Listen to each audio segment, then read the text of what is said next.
Good day, honorable citizens of... Oh my god, the battery's friggin' running out. Good day, honorable citizens of YouTube. I welcome you most sincerely to the BORART YouTube channel. I am BORART, or Eric as normal people call me. Today we are going to look at 3 different versions of an eye drawing. We will start off at a beginner level, then go to intermediate and then advanced. The eye in question belongs to Jeff Goldblum.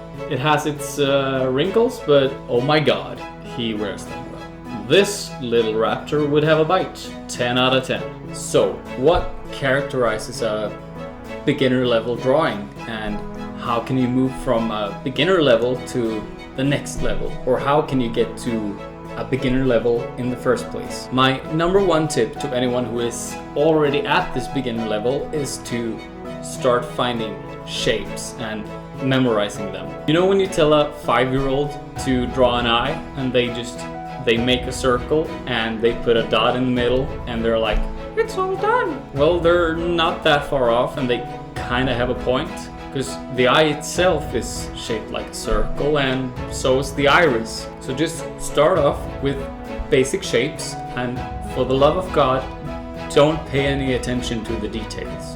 It's so easy to stare yourself just completely blind at the details and forgetting about the basics. If your eye drawing has eyelids that look like they were made by God himself, but the shape of the eye looks like a dragon fruit, people are gonna think that you drew a dragon fruit with eyelashes. Just remember to sketch lightly and add pressure to the areas with the most shade in them. And if you find it really difficult to get all the proportions right, then just try to trace an eye a couple of times, just to get the feel for how it should look.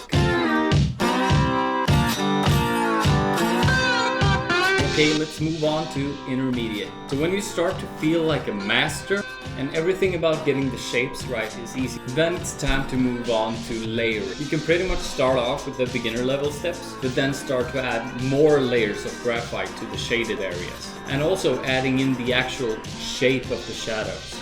Now, some of you might ask, where do I even place the shadows? And if you have a reference picture, then you don't even have to think about it. You just look at the reference picture. But if you don't, then you've got to figure it out yourself. And the first thing to do is to decide where the light is coming from. And after that, drawing the shadows accordingly to that light source. And here, the key thing is that you gotta be very consistent about this. Now might also be a good time to start thinking about details. And some examples of good details for beginners are the shapes inside of the iris and maybe eyelashes and eyebrows.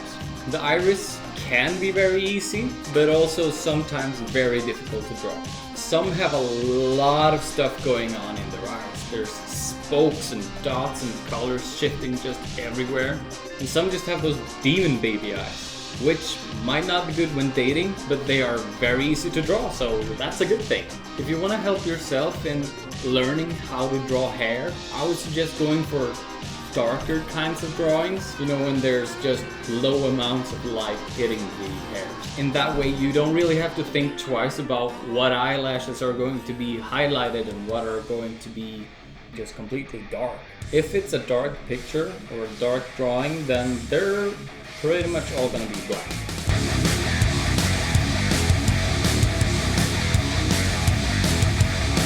Okay guys, are you ready? It's time to look at the features of an advanced level drawing. Now, first things first, to achieve that ultimate coolness photorealism look, you need tools. It's nearly impossible to reach the very highest level without some kind of tool to smudge with and erase with. Smudging is usually done with stompers, which are dirt cheap to buy. So there's no real reason not to buy them, but you can use anything really. For the longest time, I used toilet paper. If you decide to go down the toilet paper route, I found that it's the easiest to work with the soft toilet paper. In Sweden, we have a brand called Landy, and that's the kind that you want for everything. Alright, that's enough toilet paper talk. Just buy stompers, because they're awesome and they're cheap. Erasers are one of the best tools to add highlights. Any eraser will do the trick, but I highly suggest that you get a kneadable one or an eraser pen where you can just click out more when you start to run out.